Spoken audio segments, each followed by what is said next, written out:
Hello, it's Sarah from Hardcover Hearts, and I'm here with my week of reading wrap-up, where I talk about the books that I've read this week, what I'm currently reading, and then potentially could read next week based on my mood.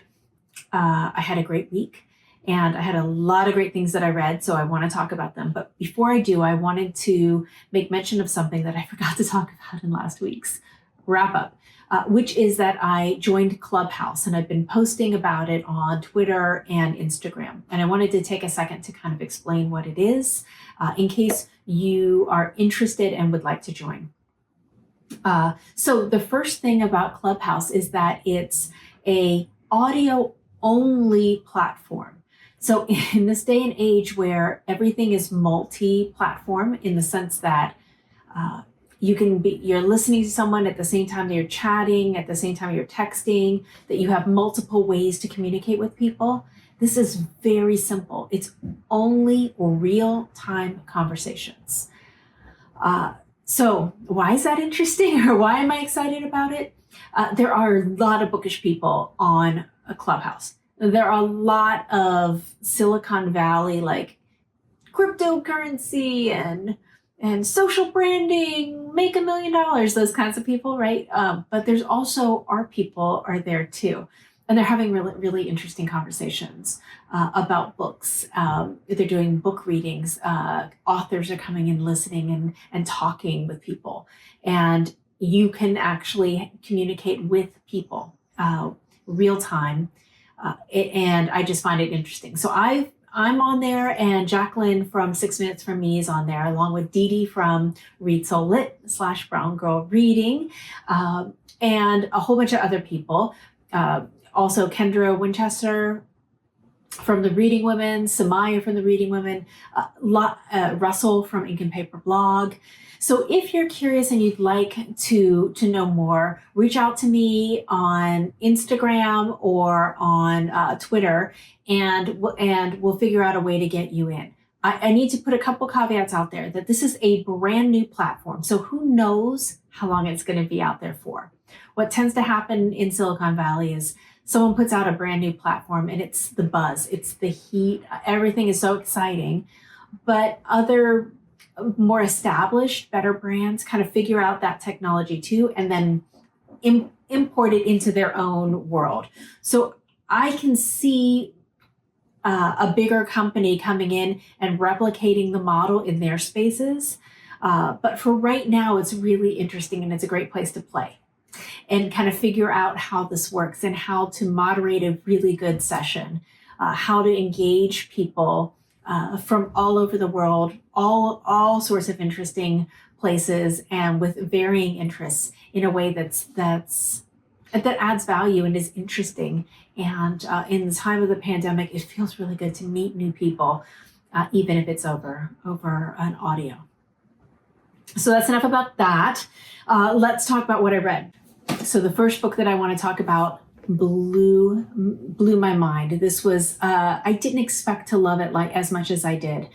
This is Difficult Light, and it's by Tomás González, and it is translated by Andrea Rosenberg, put out by Archipelago Books. Now, I talked a little bit about it last time because I had just started it. This is a one-sitting type of book. It's only like 140 pages, and I think it just came out, if I am correct. Oh no, the first English translation came out last year in 2020, but it was originally done in 2015. This is the story of an older man looking back and reflecting on his life. He was a famous painter, and his eyesight is starting to falter. He's living on his own in Colombia, and he's kind of on this cliff, and down in the valley is a cemetery. And he's reflecting on two painful portions in his life that he couldn't write before. And those portions are the death of his beloved wife, Sarah, and the death of his son, Jacobo.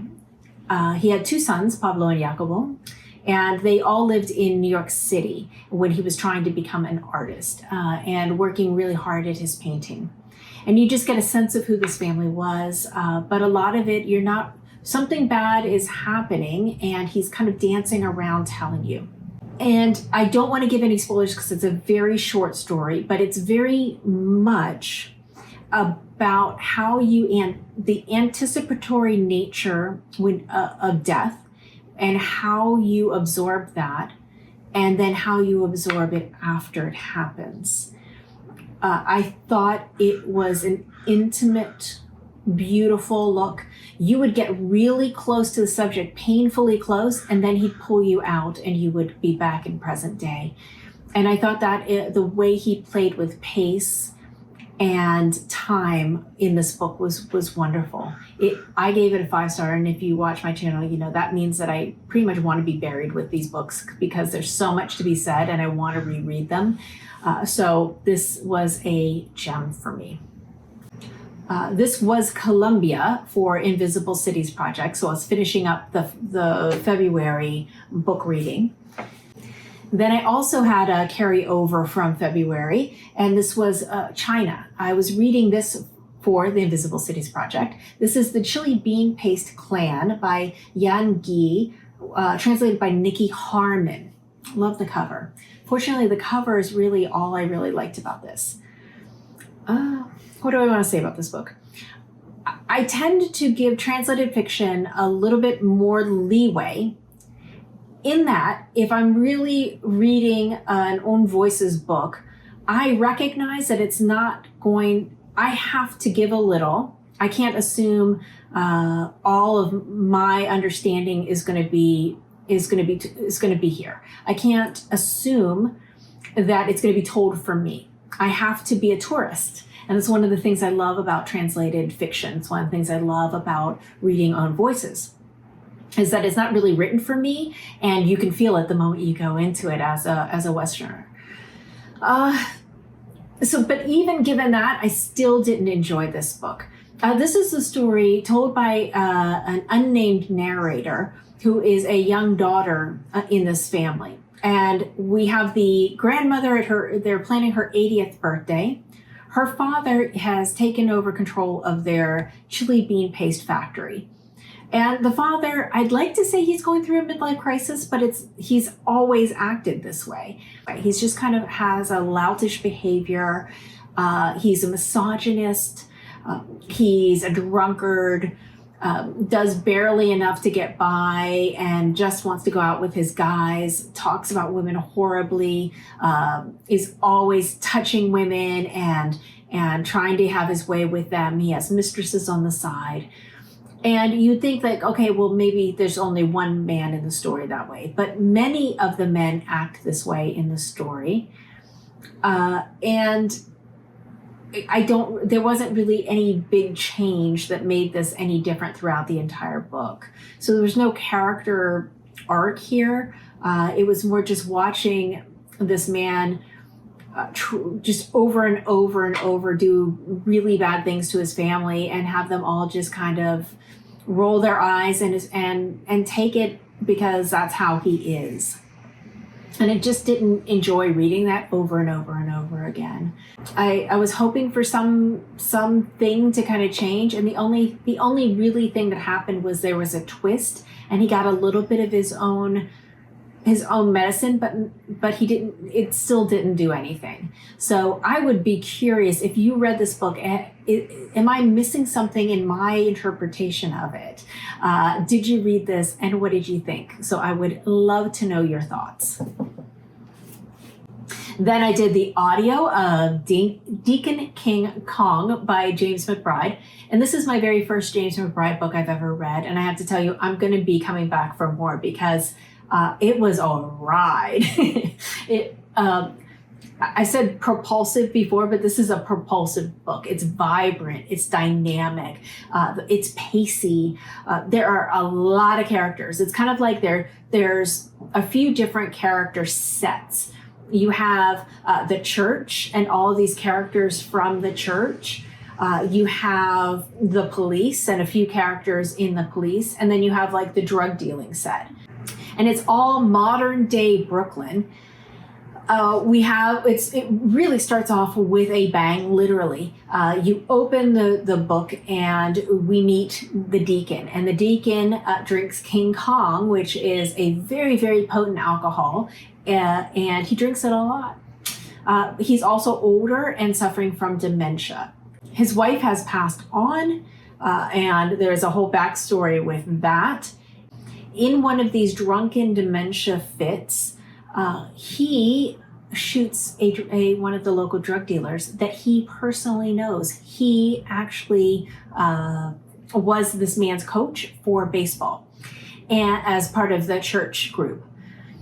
And everyone is just shocked. Many people saw it. They saw what happened, and it has ripple effects through the community, and starts this chain of events that happen. This was propulsive. It was engaging. The characters were so interesting. The dialogue is really good. The setting was rich. I really enjoyed it. So I want to read more from him. I think The Good Lord Bird is from him as well, and so I want to read that one as well. And then let me take you to a book that I loved. This close to a 5-star, 4.75 in my estimation. This is The Eighth Life by Nino Haratischvili, and it was, I almost remember these off the top of my head, Charlotte Collins and Ruth Martin translated. This book is set in Georgia, starting kind of around right before World War II. And so we get all of Stalin's reign, we get all of the fall of the Russian Empire as told from the vantage point of this family that lives in Tbilisi, Georgia. But the son or the remaining male in the family is involved in the military. We have different books, they call them books, and they're like sections in the book devoted to the different characters. And the characters are robust. They are infuriating. They are fascinating. The setting is fascinating. The interactions between the characters, as well as being able to place these characters in the broader context of what's happening in the world was remarkable. And I loved, one of the things that surprised me is that the author really doubled down on this idea of how similar siblings are and how similar bloodlines are in terms of personality, and and you hear it all the time. Oh, so-and-so is like their uncle, so-and-so is like their cousin, so-and-so is like their mother. But I find that authors tend to move away from that because it is so commonplace, and this really doubled down on that. There's a stubborn streak in this family that is so strong. It's so strong that it's emphasized as you go through the book and learn about these people and what happens. And there's also this really delicious, lovely little touch of magical realism that kind of floats in. We both loved it. I think we both felt that near the end it started to it was a little weaker than it was earlier. But fundamentally, this was a phenomenal book. If you like epics, I mean, this is an epic book. I think mine is like 1,100 pages, and the print is small. This would be a great book for you. So there we go.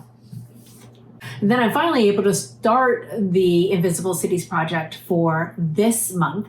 And this month it's Iraq, Mexico, and Libya. So I finished listening to the audio for Mexico, and this is Valeria Luiselli's Faces in the Crowd. Now, my first introduction to Valeria Luiselli was Sidewalks, and this is an essay collection. This was part of my Bert's list. I'll put a link down below to the video where I talk about the list that Bert from Pastory Time made for me, and this was on it, and he nailed it. This is her nonfiction, that is her fiction work. And it's her first work of fiction. And what she does is it's very interesting, not plotty. If you need a plot, you're not going to be happy here. We really have two different parts of the book. You have the first part where we meet a woman, and she's a translator, and she's writing her memoirs and her memories of a bohemian time. She's trying to write a book. And she's in a contentious relationship with her husband because he starts to read over her shoulder. He starts to read what she's writing. And he becomes very obsessed with the stories that she's had before and how many lovers has she had and who are these people. And that was so interesting. And then it just kind of like splinters from there. And then we get this, one of the people that she was translating was a poet, Gilberto Owen. And then Gilberto Owen shows up, and he has some sections where he's running around New York and Harlem in the 20s. It's kind of going back into his memories with Federico Garcia Lorca. And they meet up with Nell Larson, and there's a little bit there. And it's if you can just go with the flow, it's very interesting. And it becomes a little surreal at the end. It kind of has this very, very curious ending. But for a debut fiction, I really liked it. And I see some of the things that she ends up doing later on in her fiction.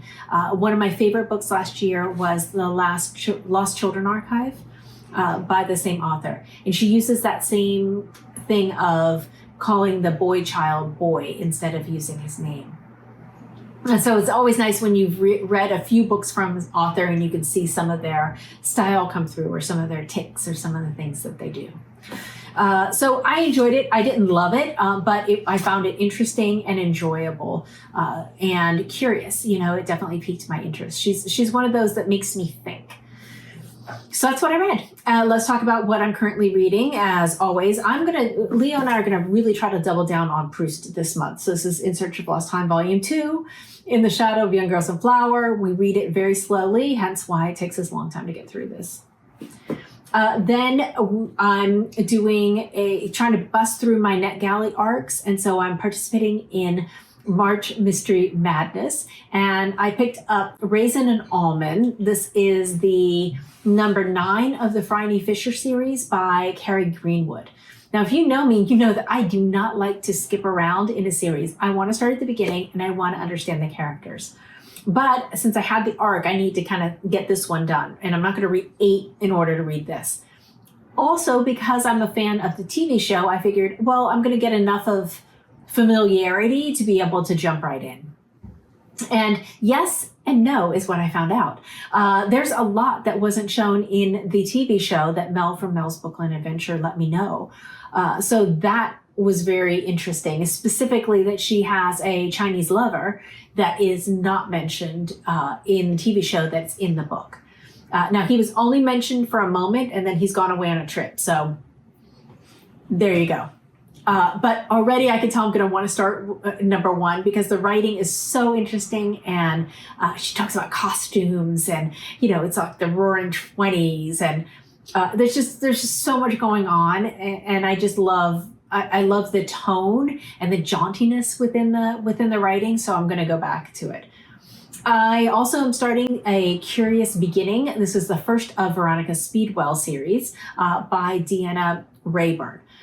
I'm liking it a little bit. I don't like a traveling sideshow subplot.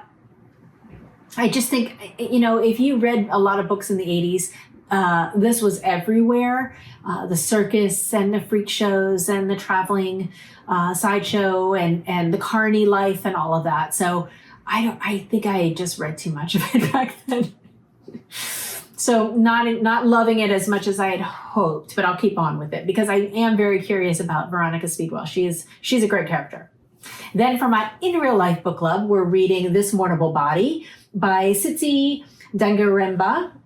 And I'm doing a booktube style buddy read with them. And this is the first book where we hit a target point and we're having our first conversation. We did that yesterday and this morning, and it's been a delight so far. So we'll be continuing this. This is part of our Booker shortlist series. I have some of the other books right there, so we'll be continuing on with these. And then for Libya, I'm reading Hisham Matar's The Return, Fathers, Sons, and the Land in Between. And this is already incredibly, incredibly emotional. I read his Month in Siena and thought it was really beautiful. He's a nonfiction writer and a fiction writer, but that was a nonfiction book. And it mentioned, it kind of teed this up for me. When he was a boy, his father was kind of key in the anti-Muammar Gaddafi rebellion. And his father was kidnapped and taken to prison and never seen again. And so they assume that his father has died in prison.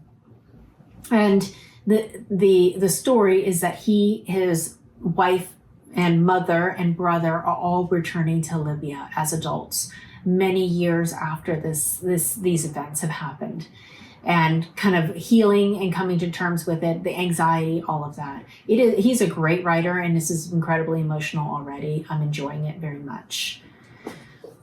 And that's it. That's all I have. I'd love to know if you've read any of these and what your thoughts are. Please, as always, we're still in the global pandemic. Please maintain safe social distance when you go outside. Wear 2 masks, wash your hands frequently, and do not touch your face. That's it for me for now. Thank you so much, and I'll talk to you later.